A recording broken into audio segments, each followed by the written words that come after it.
נעשה את ההקדמה הקבועה שלנו לסיפורי מעשיות. מה זה סיפורי מעשיות? סיפורים שרבי נחמן כתב, יותר נכון סיפר, ורבי נחמן כתב. הוא נותן תורות בדרך כלל, ויום אחד הוא הגיע לתלמידים שלו ואמר להם, אני מרגיש כבר שהתורות שלי אין להם יכולות להשפיע בדור, ועכשיו אני אספר לכם סיפורים. הסיפורים האלה הם סיפורים שבעצם עם המון רמזים קבליים, עם המון, יש בהם, אנחנו נראה כל אחד, יש אפשרות לפרש אותם בהרבה אופציות.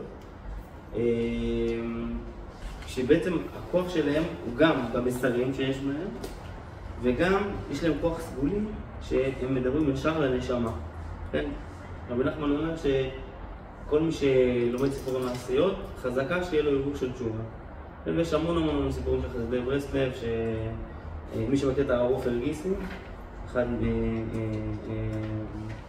רב מאוד רציני בברסלב, הוא היה סטארט-אפיסט, שלא ידעו מה זה סטארט-אפ, הוא הקים את הסטארט-אפוז, היה חילוני הייטקיסט רציני, והוא מספר שהוא בתור חייל ישב בש"ג ולא יודע, לא היה לו מה לקרוא, ומצא איזה ספר, סיפורי מעשיות, לא יודע מה זה, קרא את זה, ושנים אחר כך פתאום משהו גלגל לידו עוד פעם עותק, ומזה התחילה חזרה שלו בתשובה.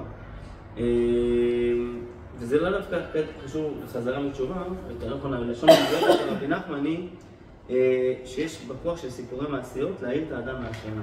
כן? אנחנו דיברנו הרבה בשיעורים שהשינה, רבי נחמן זה מושג מאוד גדול בתורה של רבי נחמן, שמתייחס לזה שאנחנו עוברים את העולם בלי בעצם לשים לב למה באנו לפה, מה המטרה שלנו, מה בעצם אנחנו צריכים לעשות. כן? הרבה פעמים אנחנו פשוט באיזשהו לופ של החיים, נולדים, משפחה, לימודים, מקצוע, ואנחנו לא צריכים רגע להבין מה בעצם, למה הגענו לפה, מה המטרה של כל הדבר הזה, מה המטרה. לפעמים אנשים חווים חיים ארוכים של סבל אפילו, והם כל כך עסוקים בסבל עצמו, שהם אפילו לא שנייה מראים את הראש ואומרים, רגע, למה? מה עשיתי שזה מגיע לי? כן? אבל אנחנו אומר שצריך להתעורר מהשינה, צריך לשבת ולנסות להבין עם עצמנו מה המטרה שלנו פה, מה באנו פה לעשות, האם אנחנו עושים את זה, מה אנחנו לא עושים את זה. כן? אז זה סיפורי מעשיות. יש המון פירושים לסיפורי מעשיות, אבל רבי נחמן בפירוש כתב שהוא נותן רשות לכל אחד ואחד לפרש את הסיפור על פי הבנתו, כי מה שחשוב זה שניקח את זה לחיים שלנו. הוא לא בא לספר לנו פה כל מיני... המטרה העיקרית שלו לא הייתה פה לספר כל מיני מושגים קבליים, אלא שכל אחד ילמד את זה ויקח מזה את העצות לשנות את החיים שלו, להתקדם בחיים שלו. זה מה שאנחנו מנסים לעשות פה בשיעור. לדבר על עצמנו, כן? לראות איך זה מקדם אותנו בחיים. אוקיי, אז נתחיל. מעשה ג' בפגל. מעשה בחכם אחד, קודם מותו, קרא את בניו ומשפחתו וציווה אותם להשקות אילנות. גם יש לכם רשות לעסוק בשאר פרנסות, אבל בזה תשתדלו להשקות אילנות. כן? עכשיו נקרוא בעצם לשלוש שורות שהן לא כל כך קשורות לשאר המעשה, אבל זה מין כותרת. הכותרת רבי נחמן בעצם נותן לנו איזשהו קריאת כיוון על מה אני בא לדבר, מה מדובר פה. מה שהוא מדבר עליו זה להשקות אילנות. שמה זה להשקות אילנות?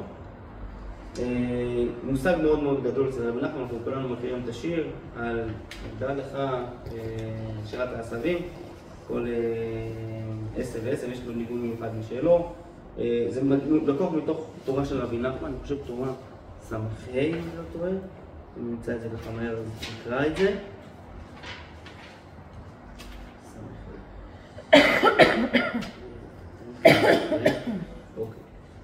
דע, כי יש שדה, ושם גדלים אילנות ועשבים יפים ונעים מאוד. בגודל יקר יופי השדה וגדוליו אי אפשר לספר, אשרי עין ראתה זה. ואילנות ועשבים מבחינת נשמות קדושות הגדלים שם, ויש כמה וכמה נשמות ערומות שהם נעים ונדים מחוץ לשדה, וממתינים מצפים על תיקון שיוכלו לשוב ולכנוס אל מקומם. וגם אפילו נשמה גדולה שבה תלויים כמה נשמות, לפעמים כשהיא יוצאת לחוץ, קשה לה לחזור לשם, וכולם מבקשים ומצפים על בעל השדה שיוכל להתעסק בצורך תיקונם. ויש נשמה שתיקונה על ידי מיטה של אחד, או על ידי מצווה ועבודה של אחד. ומי שרוצה לחבור מותניו ולהכניס עצמו להיות הוא הבעל השדה, צריך להיות איש עמוד ותקיף וגיבור חיים וחכם וצדיק גדול מאוד. כן, נדלג קצת. וזה הבעל השדה, הוא משגיח ומשתדל תמיד להשקות העניינות ולגדלם. בשאר תיקוני השדה ולהרחיק העניינות זה מזה הרחקה הראוי. שלא יכחיש אחד את חברו, כי לפעמים צריך להראות למקורב גודל ההרחקה הגדולה כדי שלא יכחיש את חברו. אז אם אנחנו בעצם רוצים להבין מה רבי נחמן כותב לנו בדברים התמוהים והפעיליים פה, בעצם מדבר על העולם שלנו, כן? זה השדה, כן? קודם כל, רבי נחמן מאמין מאוד מאוד מאוד באינדיבידואליות של כל אחד ואחד מאיתנו. כל אחד ואחד מאיתנו, יש גם עצים ויש גם עשבים, כן? כלומר, עשבים, כל אחד ואחד בפני עצמו, גודל מהאדמה בפני עצמו. ויש גם אילנות שהם בעצם יותר גדולים, שהם גם גדלים בפני עצמם וגם עליהם תלויים עוד פירות. אם ניקח את זה בעצם לעולם שלנו, אז יש אילנות, שזה אנשים בעצם שהם מנהיגים, אנשים שהם או בעלי משפחות, שהם מביאים דורות אחריהם, ומחנכים אותם, כן? ויש גם עשבים, יש גם אנשים שהם בעולם שלהם, משפיעים על עצמם בעיקר. והוא אומר פה שבעצם מי שרוצה לחגור מותניו, להכניס עצמו להיות הוא הבעל שדה, כלומר, זה איזושהי קריאה פתוחה לכולנו, לכל בני האדם. גם אתם יכולים להיות חלק מבעלי השדה הזה. אתם לא חייבים להיות פסיביים, אלא אתם יכולים בעצם להשפיע על העולם. כן? וזה גם אותו דבר מה שרבי נחמן כותב פה.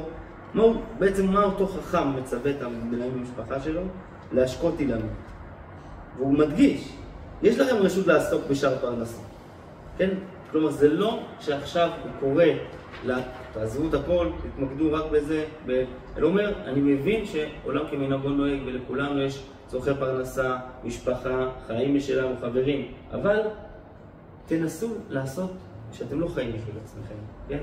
תנסו למצוא את הנקודה הזאת שבה אנחנו נותנים בשביל האחר.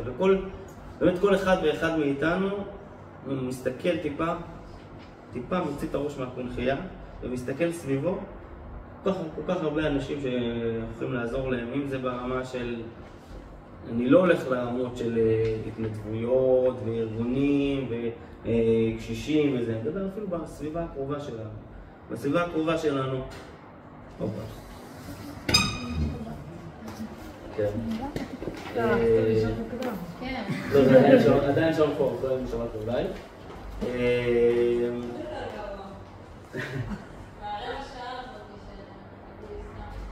איזה תורה? מה? התורה זה תורה ס"ח, כן?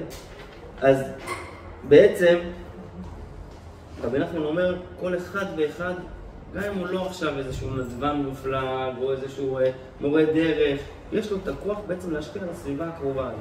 כן, התחלתי להגיד שזה בעצם מתחיל מהקשבה. רבי נחמן מדבר הרבה על יכולת ההקשבה, שלפעמים שאנחנו כל כך עסוקים בלהשמיע את מה שאנחנו רוצים, את הדעות שלנו ובחיים שלנו, אנחנו קצת מפספסים את הדברים של האנשים שסביבנו, לשמוע בכלל, לראות אותם, לשמוע אותם, כן? בן אדם שכל אינטראקציה שלו עם האחר, רק, טוב, אני צריך איזה משהו, אני פונה, מדבר, ואיך זה מתקדם. אין לנו את היכולת, שנייה, לפתוח את החושים שלנו, לראות מה האחר באמת צריך, כן? ואנחנו מכירים, השבוע היה היורצייט של שלמה קרליבך, כן? ואנחנו משתדלים בסעודה שלישית, קצת סיפורי חסידים, סיפורי צדיקים, אז נקרא להם מהספר שלו, ואולי בסוף השיעור נקרא גם לכבוד אולי איזה סיפור. ומה שמדהים באמת, שפשוט במפגש שלו עם האנשים, פשוט הם ישר ירגישו שהוא רואה אותם. כן? שעכשיו אין לו שום אינטרס במפגש איתם, בפנייה אליהם. והדבר הזה, מה זה גרם בעצם? למה הסיפורים שלנו כל כך מפליאים? כי מסופר שם על כל מיני, היה תקופה שהוא היה מופיע באוניברסיטאות, תחילת הדרך, וכל מיני סיפורים של סטודנטים יהודים שהיו רחוקים מאוד מאוד מיהדות, ולא שמעו עליו, לא שמעו כלום, ואז פתאום באוניברסיטה פתאום נתקלים באיזה בן אדם איזוטרי ולא מוכר, שמנגן בגיטרה, לא איזשהו קול מדהים או משהו כזה, ומאות ואלפי אנשים, יהודים, לא יהודים, נשים, גברים, פשוט מתמגנטים אליו. וזה משהו שאי אפשר להסביר אותו, חוץ מבעצם הכוח הזה, שהוא פשוט, הלב שלו היה פתוח לאנשים אחרים, ונתן להם באמת ההרגשה שהוא רוצה בטובתם, ורוצה באמת, רואה אותם כבני אדם, מקשיב להם. אז רבי נחמן מאוד מאוד מאוד מבקש מהתלמידים שלו בכמה וכמה מקומות, שהם יהיו אלה שבעולם יעזרו לאנשים אחרים, יחשבו מה האחר צריך, ולא, בעצם זה מתחיל בהקשבה, כמו שאמרנו. והוא גם אומר לנו, גם בתורה ס"ה, זה הבעל השדה, הוא משגיח, הוא משתדל תמיד להשקות האילנות ולגדלם בשאר תיקוני השדה, ולהרחיק האילנות זה מזה הרחקה ראויה, שלא יכחיש אחד את חברו. כן? וזה כל כך נכון שלפעמים כשהרבה אנשים והרבה כוחות נמצאים באותו מקום, באותו מעמד, אז כל אחד מרגיש כאילו דורכים עליו, כאילו מישהו לקח לי את המקום, לפעמים זה הרבה במשפחה. אנחנו אחר כך נראה גם בהמשך המעשייה, שזה בעצם בדיוק כזה רבי נחמן מדבר, במשפחה למשל, גם במשפחות הכי טובות ומבוססות שלא חסר שום דבר, ויש כמה אחים, לפעמים חלק מהאחים או אחד מרגישים שאין להם את המקום שלהם. כל אח מנסה להיות הכי טוב שלו, ולפעמים ההורים גם, מתוך הרצון הזה שכל הילדים יהיו מוצלחים וטובים, אז למה אתה לא כמו הוא, ולמה, כן, עושים השוואתיות בין האחים, וזה גורם לזה שבעצם אחד מהאחים או חלק מהאחים רוצים להיות כמו אח אחר, ואז אין להם את היכולת להוציא את העצמי שלהם לפועל, כן? כל הזמן משווים אותם, למה אתה לא כמו זה? למה הוא קיבל ציון ככה? למה עוד פעם השתוללת? למה אתה לא יכול להיות כמו האח הזה שכל המורים אוהבים אותו? או אחר כך בגילאים יותר גדולים, למה אתה לא יכול להיות עורך דין כמו האח שלך? למה אתה לא יכול להיות מוצלח?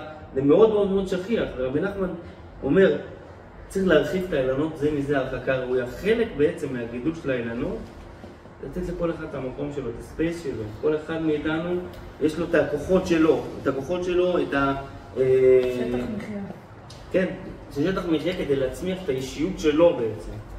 עכשיו, אנחנו רואים גם שרבי נחמן לא מבקש מהתלמידים שלו, הוא מבקש מהם להשקות את האילנות.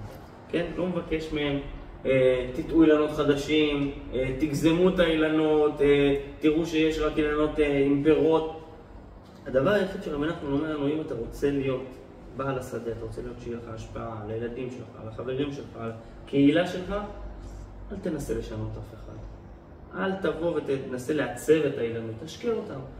הדבר היחיד שאנחנו יכולים לתת, זה לתת תשומת לב, יחס, רצון לעזור. כל אחד צריך, הקדוש ברוך הוא ברא אותו עם האישיות שלו, עם הכוחות שלו, אנחנו לא צריכים להגיד לאף אחד מה לעשות, איך לעשות. כל אחד, רבי נחמן אומר באיזה מקום, שאם שהוא היה בתור בחור, מישהו היה בא ואומר לו, ככה הביטוי שלו חזק, כן? אומר לו, יאללה, ניתן לו איזשהו דרבון, איזשהו רבק, הוא היה יכול להגיע הרבה יותר ממה שהוא הגיע, ואנחנו יודעים שרבי נחמן הגיע למקומות מאוד מאוד מאוד גדולים, בהבנת הנפש, בעומקים, בכוחות שלו, כן? עוד אפילו לפני שתורת הפסיכולוגיה בכלל נוצרה. והוא בעצמו מעיד על עצמו שאם מישהו היה בתור בחור היה בא ונותן לו איזה צ'פחה, מחזק אותו, לא יאללה אחי, טוב, אתה הולך בדרך, הוא יכול להגיע למקומות הרבה יותר גבוהים. אז באמת חשוב שאנחנו נבין את המסר הזה, שבאמת אנחנו לא יכולים לדעת באיזה מצב האחר נמצא. לא יכולים לדעת איזה חבר שאתה צריך זקוק לעזרה, זקוק שנייה ואם אנחנו באמת פותחים את החיישנים שלנו, מפסיקים להתרכז בעצמנו, פותחים את החיישנים שלנו, אנחנו יכולים באמת לעשות מזה דברים מופלאים בעולם. עכשיו, עוד קצת על העניין של האילנות. בעצם, אם אנחנו מדברים על למה הקדוש ברוך הוא ברא את העולם, חוזרים טיפה אחורה, כן? אז אנחנו יודעים, מדברים על זה הרבה, הראשונים שמדברים על עיקרי היהדות, שבעצם המחשבה שעמדה לבורא העולם, שהוא רצה לברוא את העולם, זה הוא רצה לעשות טוב. רצון הטוב להיטיב. בעצם זה כל המטרה של הקדוש ברוך הוא ברא את העולם. היה לו איזשהו רצון מאוד מאוד מאוד חזק להיטיב עם הבוראים, לעשות טוב בעולם, ולא היה לו למי לתת את זה. אז הוא ברא פה עולם כדי לעשות בו טוב.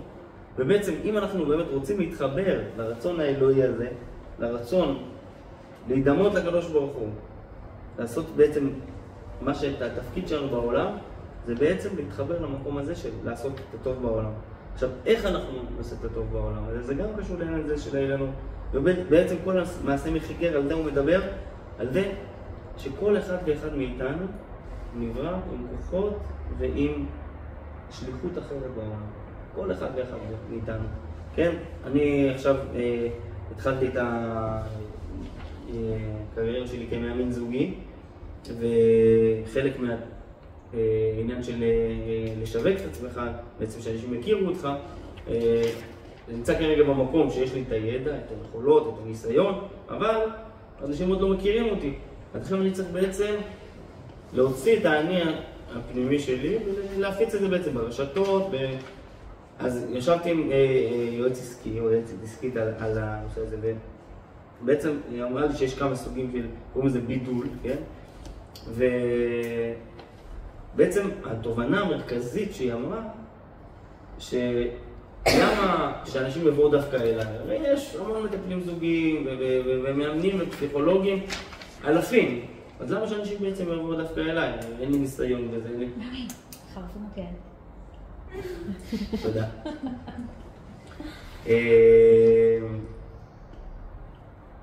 אז התשובה היא בעצם, בגלל שיש לי את הכוחות המסוימים שלי ואת הווייב המסוים שלי, שאין אותו לאף אחד.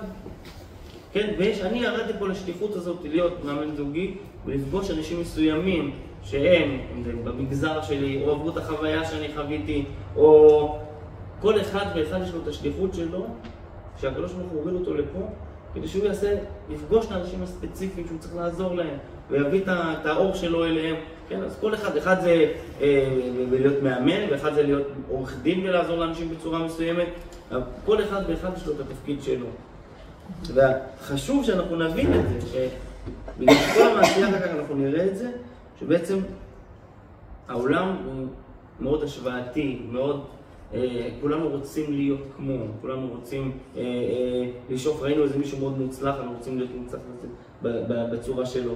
ועל ההתחלה רבי נחמן אומר, אתם אילנות, כל אחד ואחד מהאילנות יש לו את הייחודיות שלו, את המקום שלו. מה שאני רוצה שתשקו את האילנות כדי שכל אחד יצמח בצורה הכי טובה ויוציא את הכוחות שלו מהכוח אל הפועל. אוקיי, נתחיל את המעשייה, אחרי ההקדמה הקצרצרה הזאת. אחר כך נפטר החכם והניח בנים. והיה לו בן אחד שלא היה יכול ללך. והיה יכול לעמוד, רק שלא היה יכול ללך, והיו אחיו ונותנים לו סיפוק די פרנסתו. והיו מספיקים אותו כל כך עד שנשאר. אוקיי. אז כבר אני אומר לכם, אנחנו לא נקרא יותר היום, נגיע עד לפה, כי באמת עיקר המעשייה באמת להבין בהתחלה מי זה החיגר הזה. כן, המעשה נקרא מעשה מחיגר. מי זה החיגר הזה? אז חיגר, בן אדם שאין לו רגליים, כן? זה הפירוש. מה זה חיגר? מה? מה הכוונה? חיגר מתפשט, לא. הכוונה שהוא לא יכול, אתה צודק, סליחה? לא כל קטוע הוא חיגר.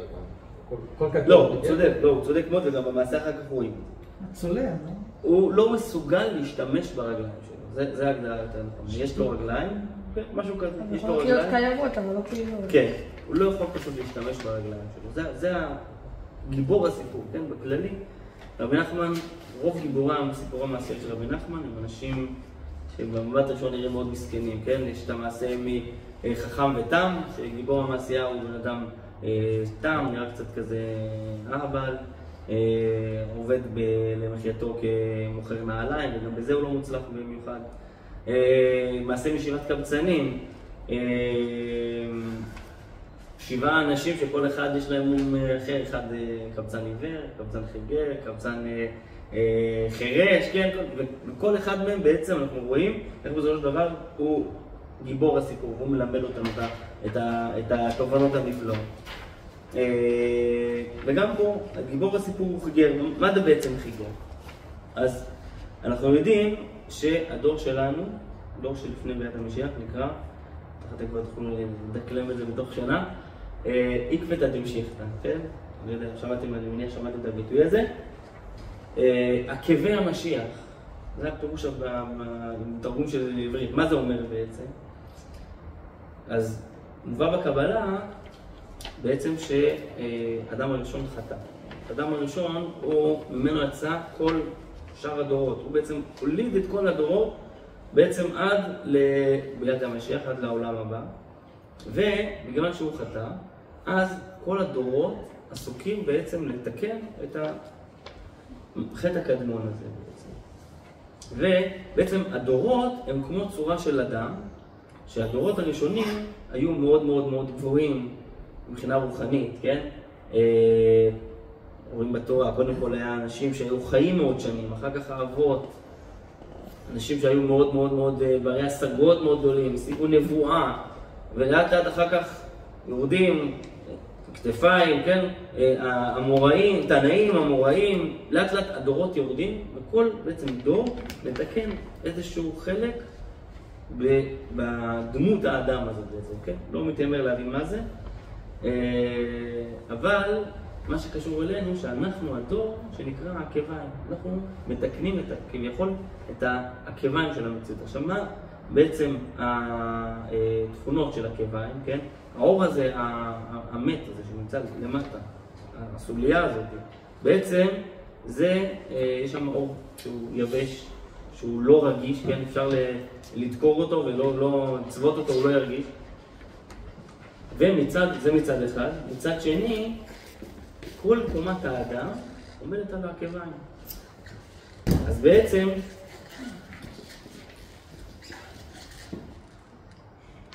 אנחנו נחכה עד שהאדמות ירגעו ואפשר יהיה להתרכז בשיעור. תודה, ספר. בעצם, הדור שלנו זה הדור הזה שבעצם מצד אחד, הרוחניות כל כך קשה להשגה, כל כך קשה לנו להרגיש משהו. רוב האנשים שבעצם מתרחקים מהדת זה לא כי יש להם איזשהו שאלות באמונה גדולות ופילוסופיות כמו הדורות של המשכילים או כופרים או כל מיני דברים כאלה. רוב האנשים שמתרחקים מהדת ומהרוחניות זה פשוט כי הם לא מרגישים כלום. קשה כל כך לעשות משהו, לעשות עבודה רוחנית, להתפלל, להיות דתי, שאתה בעצם מול קיר. אני לא מרגיש שום דבר, לא מרגיש איזושהי קרבה, לא מרגיש רוחניות. אז זה הדור הזה, הכל יבש, הכל קשה. מצד שני אבל, אנחנו רואים שבעצם הדור שלנו זה הדור שמחזיק את כל קומת האדם, כלומר, זה הדור הכי מיוחד שהיה. זה הדור שעליו תולים את כל התקוות. אם הדור הזה בעצם לא יתפקד, כל קומת האדם נופלת. והאדם לא יכול ללכת בלי עקביים, בלי הרגליים שלו. כן? בעצם יש, מדברים על זה הרבה, שהדור הזה בעצם, של הדור של לפני ביאת המשיח, הקושי שלו, יש תנאים והמורים שאומרים, יש ביטוי כזה בגמרא, יהייתי ולא אחמיני. כלומר, שהדור הזה יגיע, אבל אני לא רוצה להיות שם.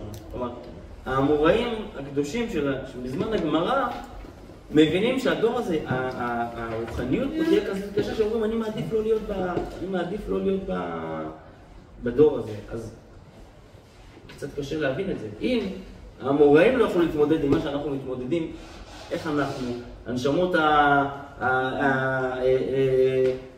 חיגרות האלה נקרא לזה, כן? הנשמות האלה שאין להם את הרגש, איך אנחנו אמורים להתמודד עם כל הקשיים האלה של הדור שלפני המשיח. אז עוד קצת לעניין של החיגרות הזאת בעצם, מה זה, שבן אדם יכול ללכת, כן? בן אדם בעצם, מה זה מבטא, כן? לך על זה, לא? מישהו הולך על זה, כן? יאללה, אני עף על זה, אני הולך על זה, מה זה אומר? שבן אדם בעצם לוקח ומוציא את הכוחות שלו מהכוח אל הפועל, כן? בן אדם אומר, יאללה, אני יכול לעשות את זה, כן? לעומת זאת, בן אדם אנחנו רואים בדורות שלנו בעצם שמה שחסר לנו זה הכוחות. הכוחות ללכת, לעשות, האמביציות, כן? אם לפני 300-400 שנה, בואו ניקח אפילו את ימי הביניים, כן? מה היה שם?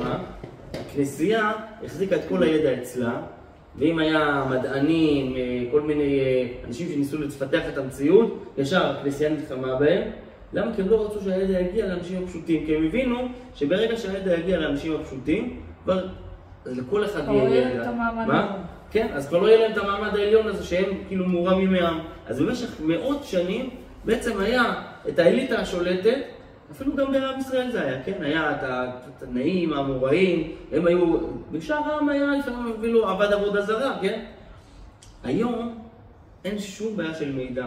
כל המידע זמין, אתה יכול להיות, אם אתה רוצה להיות רופא עיניים אפילו, אתה יכול לשבת ברשת וללמוד מהרשת, יש לך את כל הספרים והכל, כל אם אתה רוצה לבנות פצצת אטום, יש לך את הידע שאתה צריך בשביל לבנות פצצת אטום. בהשאלה. אז מה קורה? למה בעצם אנשים מתקשים בעצם להביא את עצמם לידי ביטוי? קשה לנו בעצם לקחת את האמביציות האלה, להאמין בכוחות הפנימיים שלנו ולהיות יחידנים, להגיד כן, יש לנו איזה משהו מיוחד, אנחנו רוצים להוציא את הכוחות הייחודיים שלנו, ובמקום זה מה אנחנו עושים בעצם? מי היום האנשים שהם נוצר, בוא נגיד, לא נקרא לזה, אבל נוצר היום מקצוע חדש, כן? שלא היה בשום דור, שמה? משפיעני רשת, כן? עכשיו, אני לא אומר את זה זלזול, זה דבר שהוא קיים, וזה דבר שהאנשים האלה עושים המון כסף, בעצם שאין להם שום מקצוע מסוים. מה המקצוע שלהם? האישיות שלהם נטו זה המקצוע שלהם. וממה הם בעצם עושים את הכסף שלהם? מזה שהמון אנשים במרחבי הרשת עוקבים אחריהם, הם כאילו האושיות שלהם, הם רוצים להיות כמוהם, החיים שלהם מעניינים אותם. זה שבן אדם פותח את הטלפון ועוקב אחרי מישהו, או שמיליון אנשים עוקבים אחרי מישהו, כלומר, מיליון אנשים אומרים, וואו, החיים שלו מעניינים, החיים שלו טובים, אני רוצה להיות כמוהו, כן? כלומר, היכולת של בן אדם עכשיו להמציא את עצמו ולהגיד, אני מספיק טוב בשביל לקחת את הכוחות שלי ולהיות מי שאני, היום מאוד קשה, כן? מאוד קשה לנו. הכל הולך בעדרים, במפלגות, קהילות. לאיפה אתה משתייך? אתה משתייך לשמאלנים או לימנים? אתה מזרחי או אשכנזי? אתה דמוקרט או שמרן? כל אחד ואחד חייב לתפוס איזה צד. אין פה, כאילו, בן אדם שיגיד, אני מסתדר עם כולם, כאילו, אתה מחרטט, אין באמת כזה דבר. תגיד באמת, מה הדעות שלך, כן? היכולת שלנו להביא את עצמנו לידי ביטוי מאוד קשה. דווקא האנשים האלה שמצליחים לעשות את זה, הם באמת מתפוצצים. הם אלה שנהיים המשפיענים, אלה שכולם רוצים להיות אותם, כי זה מה שחסר לנו בדור שלנו. יש רצון מאוד גדול לאנשים להביא את עצמם לידי ביטוי, אבל הם לא יודעים מי הם, לא יודעים מה אני רוצה להיות, מה אני רוצה להיות שנהיה גדול, ושאלה שמלווה את רוב האנושות עד לפטירה שלה. כן? אנחנו לא מצליחים בעצם להבין מי אנחנו רוצים. עכשיו, עוד סימפטום של חיבור, זה שאנחנו כולנו בדור הזה מכורים בעצם, כן? מה זה בעצם התמכרות, אם קצת ננתח את זה? התמכרות זה מה שדיברנו מקודם, בן אדם שבילדות שלו, במקום להשקות אותו, במקום לגדל אותו, לתת לו את האפשרות לצמוח, אז או שניסו לכוון אותו לאיזשהו מסלול, או שיצרו לו איזשהו טראומה, בגדו באמון שלו, כן? רבי נחמן מדבר הרבה, רוב הסיפורים שלו מתחילים באנשים שחוו טראומה מאוד גדולה. ומה הטראומה הזאת בעצם יוצרת איזשהו פחד ללכת באיזשהו מסלול ייחודי. כי ילד למשל, שהיה מאוד שובר ויצירתי, וכל פעם בבית ספר היה מביא צפרדעים, ושם למורה דלק על הכיסא, וכל פעם מה שהוא שמע זה, די כבר, תפסיק, למה אתה לא יכול להיות כמו ההוא וכמו ההוא? שהוא מתבגר לילד הזה, הוא מבין שאם הוא רוצה להיות תקין בחברה, בן אדם לא הזוי, הוא צריך פשוט להיות כמו כולם. הוא צריך להיות כמו כולם, ולא... כל הזמן כאילו, זה כל המטרה של גם, כל המוסדות שאנחנו הולכים אליהם, כן? נכנסים 40 ילדים לכיתה, כולם תשבו, כולם מאותה מחברת, כולם אותו שיעור, כולם יש שאלות, והמורה ילמד קודם את החומר, ואז הוא שואל אותך שאלות, ואז אתה צריך לענות את התשובות שהמורה אמר לך. ואיפה האינדיבידואליות פה, איפה משהו יצירתי, כלומר, עוסקים במשך הרבה שנים בדיכוי האינדיבידואליות שלנו, בדיכוי היצירתיות שלנו. ואז כשאנחנו מגיעים כבר לגיל שבו אנחנו כבר חופשיים, אנחנו לבד, אף אחד כבר לא אומר לנו מה לעשות. זה כבר מושרש. מה? זה כבר מושרש. כן, כן. ואנחנו סתומים, אנחנו ממשיכים את זה עוד, כאילו. לא, אני אומרת את זה גם אני מורה בבית ספר, ואני כל יום מחדש אומרת, למה אני עושה את זה? למה אני מכריחה 20 בנות לשבת, וכאילו, הן לא יכולות לשבת בכלל. כאילו, מה את רוצה? נכון. הסיסטמה... זה כל יום מחדש אני... ילדה אומרת לי, אני יכולה לצאת, צי, אני לא יכולה, כאילו, מה נגיד לך, צבי, את לא יכולה, היא באמת לא יכולה. אבל זה מה שאנחנו אומרים כל יום בבית ספר, כאילו, כל מערכת החינוכית ככה. נכון. דרך אגב, ראיתי איזה סרטון מאוד יפה שהסבירו שם איך נוצרה, באמת, מתוך מחקר, איך נוצרה מערכת החינוך שלנו. התחיל מגרמניה, אחרי איזו מלחמה, לא בכל מה שהיה צריך לשקם את הכלכלה, ואז הם הבינו שאם כל אחד מתפתח בבית שלו, הם היו עכשיו צריכים פועלים, זה המהפכה התעשייתית, הם היו צריכים פועלים למפעלים. והבינו שאם הם התחילו לאסוף אנשים, כל אחד שגדל באיזשהו רקע מסוים, עם איזשהו תובנות חיים מסוימות, הביאו אותו למפעל, תגידו עכשיו תעמוד מול מכונה ותלחץ ככה כמה שעות על המכונה, אנשים יגידו לא, אותי ההורים שלי לימדו ככה ואותי ההורים שלי לימדו ככה, אז מה צריך לעשות? צריך ללכת כבר בילדות, להרגיל את האנשים למסגרתיות, אז נכניס אותם לכיתה בטורים, ישבו ויהיה להם הפסקות כמו במפעל, יהיה להם הפסקות מתוזמנות ושאלות מתוזמנות והכל מתוזמן, אתה לא אדון לעצמך, אתה עכשיו נמצא באיזשהו מסגרת, ואז זה עזר להם מאוד, עבד מאוד, אנשים האלה יצאו, עברו הכשרה, והלכו למפעלים, והיו פועלים מצוינים, כן? זה ממש. זה מתאים לגרמניה. כן. משם, תחקרו ככה, השיטה של הבית ספר, זה אף פעם, כאילו, במשך היסטוריה זה לא היה ככה, תמיד מה שהילדים היו גדלים, עוזרים בכפרים, עוזרים למבוגרים, הילדות היו עם האמא, הילדים היו יוצאים עם האבא, מי שהיה מעביר את החוכמה זה היה זקני הכפר, היו יושבים במעגל. אתה מתארת את כל החינוך ביתי כבר שאני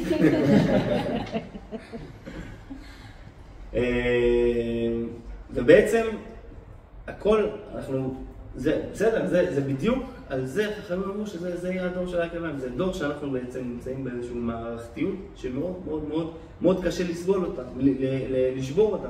עכשיו, הדבר הזה בעצם יוצר, מה זה יוצר? שבן אדם יש לו כוחות נפש שהוא רוצה להוציא אותם והוא לא יכול להוציא אותם, אז זה יוצר התמכרויות. הדבר הזה יוצר התמכרויות. בן אדם שיש לו איזה אי שקט נפשי, שהאי שקט הזה יכול להוציא אותו בדברים טובים, אבל הוא לא יודע איך. אז בסופו של דבר, או בן אדם שעבר בילדות שלו טראומה, או בן אדם שהכווין אותו, כל זה יוצר בעצם את ההתמכרויות.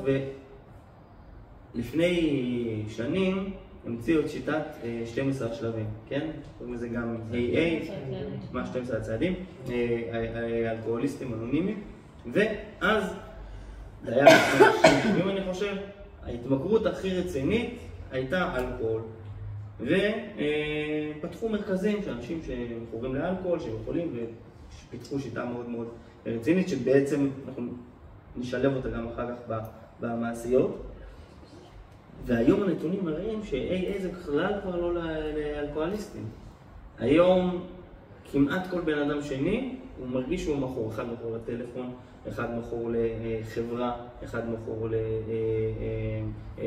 לאינטרנט, לכל סוגיו, אחד מכור לעבודה, אחד מכור לנשים. כל מדווחים שהמרכזים של AA פשוט התחילו לפתוח את זה לקהל התמכרויות, כי בעצם זו שיטה טובה שהיא עובדת על האישיות ויכולה לחלץ הרבה אנשים מהתמכרויות, אבל ממצב שבעצם לפני עשרות או מאות שנים החברה הייתה חופשית, אנשים חיו בצורה אולי פחות התפתחות מדעית, אבל היום כמעט כולם מכורים, וגם זה מוביל לזה שכמעט כולם לוקחים כדורים, כן? היום, תלך, איזה רופא משפחה הכי פשוט שיש, תגיד לו, יש לי קצת סטרס, קצת לחץ על הדם, על המקום, בלי לשאול כלום, בלי זה, ידפיס לך כדור, כן? כי זה הפתרון הכי קל, למה צריך להתמודד עם חרדות, עם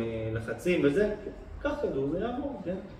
אבל האם אנחנו מנסים להבין בעצם, יכול להיות שזה גם עוזר, כן? אני לא עוזר, אבל האם אנחנו מנסים להבין למה זה התחיל? למה כל כך הרבה אנשים מדווחים עלייה? יש לך שאלה למה יש חרדות? תשמע חדשות בשנתיים האחרונות ותקע לך רגוע. התמכרות לחרדות? זה כבר, אתה כבר... האנשים הרגועים הם הלא נורמליים. העולם קיים כמה אלפי שנים, אנחנו לא נמצאים בתקופה שהיא הרבה יותר גבוהה ממלחמת העולם הראשונה, מלחמת העולם השנייה, מלחמת 100 שנים, מגפת האבעבועות השחורות. פשוט היום יותר קל לטפל בסימפטום. יש לך, כואב לך בטן מפחד, אז תיקח כדור. גם אנחנו מעודכנים אונליין כל הזמן מה קורה. אתה מעודכן כל הזמן מה קורה, זה לא איזה העיתון שמגיע בבוקר. אוקיי, אז זה לא דווקא הסיטואציה, המצב שאנחנו נמצאים, כי האנושות עברה דברים הרבה יותר גרועים ממלחמות שהן מלחמות איזוטריות שחוטפים מלפיש, כן? פעם מלחמה, אם לא היו מתים איזה כמה מיליונים, זה לא היה נקרא מלחמה בכלל, לא היו רושמים את זה בדפי ההיסטוריה בכלל, כן? אז מה שהשתנה בעצם זה הנפש שלנו, היכולת שלנו להתמודד עם האתגרים, ליצור לעצמנו את הדרך שלנו, להפסיק בעצם ללכת לפתרונות הקלים של ההתמכרויות, להפסיק לשאוף להיות כמו אנשים אחרים, ובעצם לקחת את עצמנו ולצעוד הלאה בבניין האישיות שלנו, כן? אפשר גם לקחת. מה?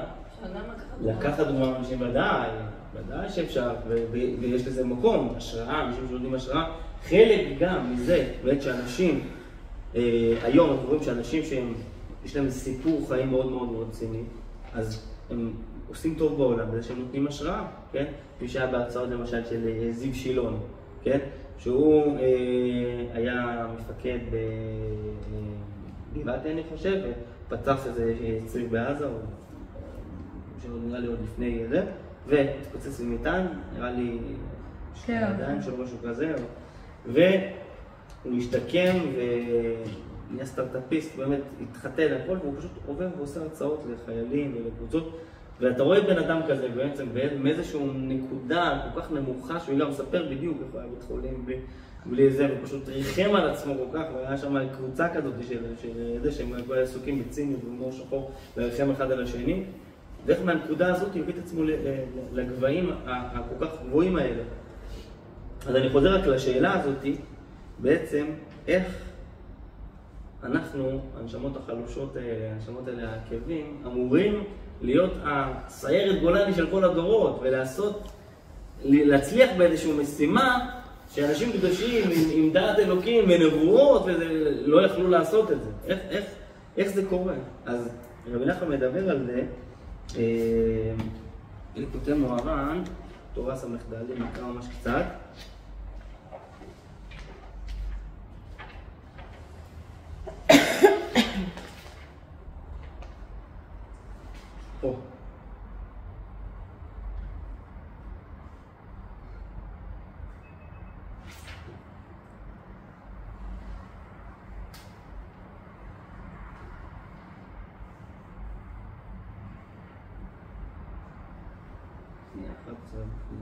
אני לא לראות אתכם.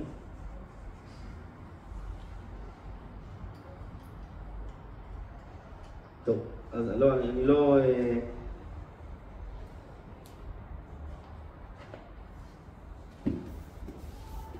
העיקר הדברים, מה שרבי נחמן בעצם אומר, הוא מתאר איך הקדוש ברוך הוא ברא את הבריאה, ולפי זה הוא בעצם מסביר את המציאות שלנו. הוא אומר, הקדוש ברוך הוא בעצם הוא האחדות האינסופית. מה הכוונה? הוא הכל, כן? השם של אלוהים זה בעצם הוא הכל. עכשיו, הקדוש ברוך הוא רצה לברוא עולם לעשות בו טוב. ועיקר הטוב שבן אדם רוצה לעשות טוב, זה נגזר מזה שבן אדם רוצה לעשות טוב. כלומר, הדבר הכי חשוב שיהיה בעולם זה נקודת הבחירה. שבן אדם יש לו את האישיות שלו, כן? נקרא לזה ככה. אם אלוקות זה דבר שהוא אחדות, ועכשיו אנחנו צריכים לברוא עולם שכל אחד ואחד מתנהל עם האישיות שלו, זה שתי דברים שהם סותרים. מה שהקדוש ברוך הוא עשה, אלוקים עשה, הפריד את עצמו, יצר איזשהו חלל פנוי, ומאחורי החלל הפנוי הזה הוא ברא את העולם שלנו. עכשיו, מה שקורה שבעצם יש איזשהו מסך שמבדיל, איזשהו עולם כזה, חלל שמבדיל בין האלוקות אלינו, ואז במקום הזה יכול לצמוח דברים שהם נפרדים מהאלוקות, כן? אנחנו יכולים לפתח עצמנו דעה עצמית. אם ניקח לעצמנו איזשהו, סתם בשביל להבין את זה, שהאלוקות הייתה מובנת ומורגשת פה בצורה כל כך חזקה, אז לא היה לנו אישיות. כלומר, אם עכשיו אתה בא ומראה לבן אדם, מכניס לו כבר, משדר לו לתוך המוח, בעצם מסביר לו בהבנה מי זה אלוקים, מה הוא, איך הוא יצר את העולם הזה, והוא מבין את זה לגמרי, אז אין לו שום יכולת בחירה. הוא עכשיו נהיה רובוט, הוא נהיה מלאך, כן? אין לו בכלל, הוא כלום. זה גם כל עוד איזה שלוחה של... כן, נכון, נכון. אז בשביל שיהיה פה את נקודת הבחירה, שאנחנו נהיה פה אנשים אינדיבידואליים, הוא הפריד את עצמו מהעולם הזה, יצר מקום שנקרא חלל פנוי, והעולם הוא מעבר לזה. רבי נחמן אומר שכל הנשמות של הדור הזה בעצם מגיעות מאותו מקום שנקרא חלל פנוי, ששם בעצם, כדי שיהיה הפרדה בין העולם שלנו לאלוקות, לאינסוף, שם יש את החושך הכי גדול. ובעצם הדרך שלנו להתקרב, היכולת שלנו להתקרב, בגלל שאנחנו נשמות שנמצאות, מגיעות מכזה חושך גדול, על ידי כל אחד ואחד שבעצם הקדוש ברוך הוא רוצה להאיר את הנשמה הזאת, נותן לו משברים. ובמשברים האלה, מהמשברים האלה בעצם, אנחנו יכולים בסופו של דבר לפתח את האישיות שלנו ולהכיר את אלוקים. ואנחנו עכשיו סתם, אפשר כל כך לראות את זה, לא רק בזה כמו שדיברנו על אנשים שעשו איזשהו דרך, הם מורי דרך, הם מרצים, שהם תמיד חוזרים לנקודת השבירה הזאת, והם אומרים, הם מודים על למשל זיו שילון מודה על זה, שבעצם קרא לו את התאונה הזאת. זה דבר שהוא אבסורדי. אחי, היה לך לפני זה שתי ידיים, איך אתה יכול להודות על הדבר הזה? הוא אומר, אם לא הייתי חווה את המשבר הזה, מעולם לא הייתי מגיע לרמות הצלחה ולרמות הבנה שאני נמצא בהם היום. ואפשר גם לראות את זה אצל החטופים. אני ראיתי רעיון עם אחד החטופים שחזר עכשיו, אני חושב זה היה אולי אבינתן, אור, או... או מישהו אחר, שהוא סיפר שבהתחלה הוא היה באיזשהו דירת מסתור, וכאילו התקרה הייתה סדוקה כזה, הוא היה כאילו מדבר לסדק של הזה, בשביל להשיג את עצמו, בשביל לחזק את עצמו, הוא היה מדבר כאילו, עשה אנושיות לסדק והוא היה מדבר אליו. ואחר כך הוא אמר, אחרי שקצת צה"ל התחיל להגיע לשם, אז הוריד אותו לאיזה מנהרה חשוכה, שהיה איזה 40 מטר מתחת לאדמה, ושם היה מנורת לד, שהוא לא ראה את המנורה, הוא ראה את ההשתקפות שלה במסדרון, הוא בחר את נקודת אור לדבר אליה. ואחר כך הוא אמר, העביר אותם למקום יותר חשוב, ושם גם זה לא היה, והוא אמר, שם פתאום הרגשתי את אלוקים, ברגע שאני יכול לדבר אליו. זה לא משהו שאנחנו יכולים להבין, זה לא משהו שמישהו יכול להסביר מה זה הדבר הזה, אבל הוא חווה את זה כמציאות כזאת חזקה, דווקא מתוך החושך הגדול, פשוט הוא לא בן אדם שלא היה דתי לפני, זה לא הבן אדם לא, כי הבן אדם לא היה דתי, מישהו שלא היה דתי לפני, לא דיבר לפני זה, לא ניסה לדבר לפני זה, פתאום בנקודה הזאת... אין לך כבר במה להאחז. אבל אין לך מה להאחז, זה יכול להיות גם... אבל זה יכול להוביל, וגם יכול להוביל גם לדיכאון ולייאוש ולמוות. זה קרה לאנשים, זה קרה לאנשים. אבל... ופתאום בנקודה הזאת, פתאום הוא ממש, זה לא, הוא ממש הרגיש פתאום שיש לו איזה מישהו לפנות, מישהו לדבר עליו, שהוא לא... אז על זה רבי נחמן מדבר, שהנשמות האלה שהגיעו מהחלל לאינסוף, בגלל שהם הגיעו ממקומות כל כך נמוכים, אז הוא אומר, זה לא, יש אפיקורסות, הוא אומר שיש עליה תשובות, כן? הוא אומר, יש סוג כזה של אפיקורסות, כן, זו מילה שאנחנו גדלנו, זה אפיקורסות, לא, זה לא הכוונה שלו, הכוונה שלו, יש כאלה שאלות ותמיעות והתרחקות של בן אדם, שזה עוד אפשר ללמד אותו, לפתוח לו את הספר הכוזרי, מורה נבוכים, ולענות לו על שאלות ברמה שכלית והוא יתקרב. הוא אומר, הנשמות של הדור הזה, זה לא יעזור להם, כי מה שחסום שם זה האמונה. הם כל כך רחוקים, בעצם יש חושך על הנשמה שלנו. וכל אחד ואחד מאיתנו חווה איזשהו משברים, חווה איזה דברים שהם מאוד מאוד מאוד קשים, שמתוך המקומות האלה יש לו את האפשרות להצמיח את עצמו, את האישיות שלו. אנחנו רואים באמת שבאמת נתקל בזה הרבה מאוד בעולם הקואוצ'ינג, שאנשים שעוברים איזה משהו פתאום, את מי מגלים? חלק מגלים את אלוקים, כמו שהיינו בזה, הם מגלים את עצמם פתאום. פתאום הם מגלים מה הכוחות שלהם, מה היכולות שלהם, דרך הקשרים האלה. כן, יש הרמניס פרידמן, שהוא שמע? הרמניס פרידמן? כן, שחבל. כן, יש לו רב, הוא הרב הכי נצפה ביוטיוב, באמת פסיכולוג ובן מאוד מאוד מעמיק. אז הוא הוציא ספר בשביל מה באתי לעולם, ושם הוא מתאר בעצם איך בן אדם יכול לדעת מה השליחות שלו בעולם, למצוא את האינדיבידואליות שלו. הוא אומר, הוא מתחלק לכמה חלקים, אחד הכישרונות, צריכים להסתכל מה הכישרונות שהקדוש ברוך הוא נתנו, כי הכישרונות שלנו ניתנו לנו בשביל שאנחנו נראה את השליחות שלנו בעולם. מה החוסרים שלנו, כן, איזה דברים קשים לנו, מה ההתמודדויות שלנו, ומשברים שעברנו, כן? דרך המשברים שאנחנו עברנו, דברים שעברנו והתגברנו עליהם, זה בפירוש, הקדוש ברוך הוא אומר לך, הנה, אני נתתי לך איזשהו כוח אינדיבידואלי, חוויה שאתה חווית, שרק אתה חווית, שאף אחד אחר לא חווה, שדרכה אתה יכול להעיר בעולם.